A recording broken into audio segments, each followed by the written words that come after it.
Tonight on The Bachelorette, Andy Dorfman found her perfect match.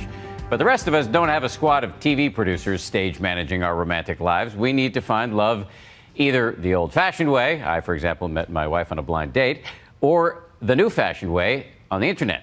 Tonight, you're going to meet some people who claim to have cracked the code of online dating. They are definitely showing results, but are they the kind of results you'd actually want? Here's ABC's Mara Schiavocampo.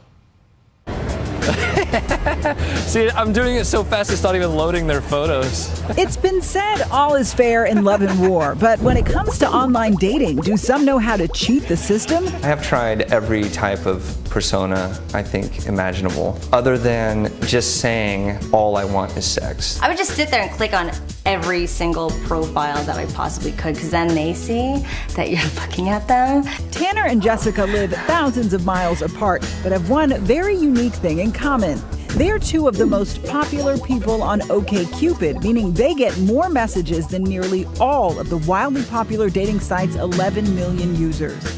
I get like novel descriptions about like what men will sexually do to me, and I'm just sitting there like popcorn, and then I just delete.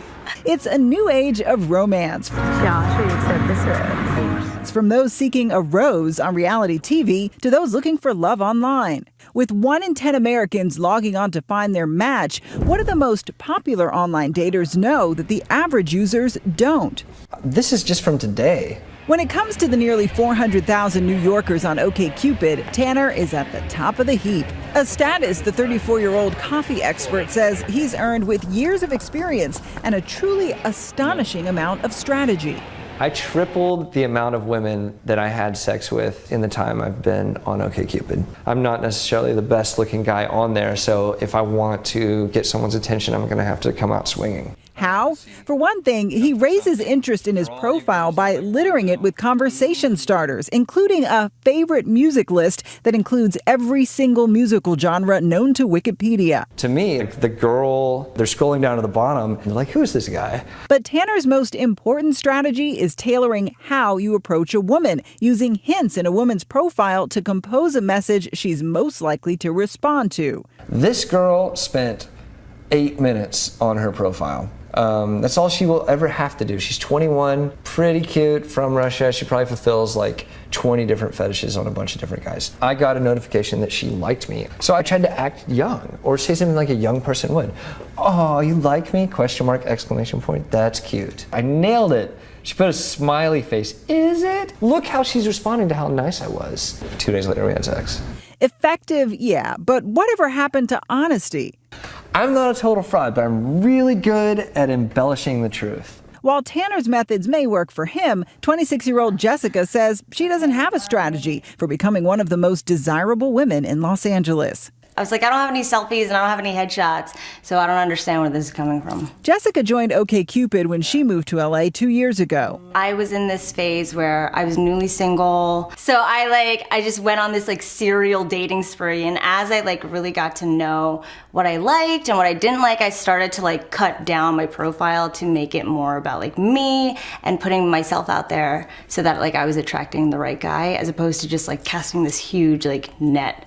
That actually backfired. Instead of narrowing her dating pool, Jessica is now inundated with messages from men on OkCupid, as many as 700 a week. Hi, hola, hi sexy, I read your profile, what do I win? No, I don't.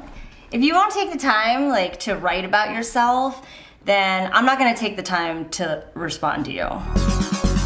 We met Jessica as she was about to head out on a date with one of her OkCupid suitors. How are you? Good. As it turns out, Jessica does have somewhat of an edge. She works as a professional dating coach, advising her male clientele about their love life over Skype. You had to rely on her staying or going. In terms of my coaching helping me, it definitely forces me to make better connections. Jessica believes her success is all about being unique. And how many people can say like, oh, I'm funny, I'm charming, I have goals, I have passions. I could be like anybody on the planet, and anybody can look at that and be like, me too. But until like you know that I play Lady Gaga and sing along to Lady Gaga every day on the piano, how are you really gonna know what sets me apart from other people? Jessica and Tanner may have cracked the code to filling up their OkCupid inbox, but what if you care about quality, not quantity? Getting the right matches is something the data whizzes at OkCupid have been working on for years. Just today, OkCupid revealed it actually conducts experiments on its own users, including suggesting bad matches, all to better understand what makes online daters tick. So can they help one user improve her odds of finding love online? I think lately I've been just jaded by the whole experience and kind of don't really care anymore. I don't want to do a story on a real vampire. Mandy Stadmiller is the editor-at-large for the popular website ExoJane, where she often chronicles her misadventures in online dating. In fact, she once dedicated a whole post to the bizarre OkCupid messages she receives. So what do you want? In a perfect world, what kind of response would you want to get from your online dating profile? In a perfect world, it would be a guy who knows how to ask a woman on a date. He says, "I'm interested in you because of specific example." Are you curious about how you could possibly improve upon this? Oh, absolutely. Sean Patrick Henry is a developer for OkCupid, an expert on how people online date. Nice to meet you. So some of the simple things to start with are go ahead and fill out your details. Rule number 1, fill in the blanks. The more details you provide, the easier it is for matches to find you. There's a lot of ways that you can find somebody else on the site, but one of the things that people use are search filters through these specific details. Rule number 2, give them something to talk about. Ask an open-ended question or list your interests. Put something specific in your profile for them to pick up. If you put more things in your profile that can lead to a conversation, then that has something to talk about. Because maybe these guys, they're reading this and then they find you attractive, you match a lot of the things, they don't know what to talk about. Like I'm trying to do a road trip home to San Diego because I love road trips in the car. So would that be a good conversation starter? Yes, say that and then ask like, where should I stop?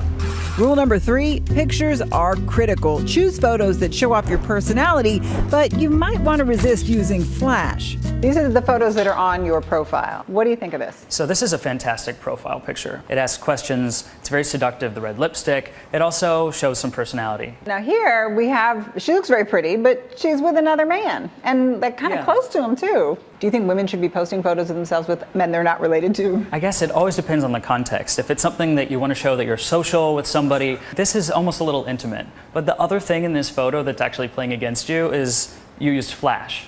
And we had found that photos with flash actually add on average 6 years to your perceivable age. Oh, really? That's awful. I'll never use flash again. Mandy was off to change her profile, and 1 week later we checked in to see if the makeover worked. So this dude said, "I find you extremely fascinating," which, tip to guys, that's a good thing to say. Yeah, it was really helpful. I didn't realize how inaccessible I was coming across online, but by adding in things like an icebreaker question and encouraging people to reach out to me, I've been getting more and better messages. Mandy is hoping these new prospects will lead to actual dates. For Jessica and Tanner, their online popularity has translated to lots of real-life dates, but real love may still be a ways off. This is really awesome. I had a great time with Mark and I was very happy. For Nightline, I'm Mara Schiavocampo in New York.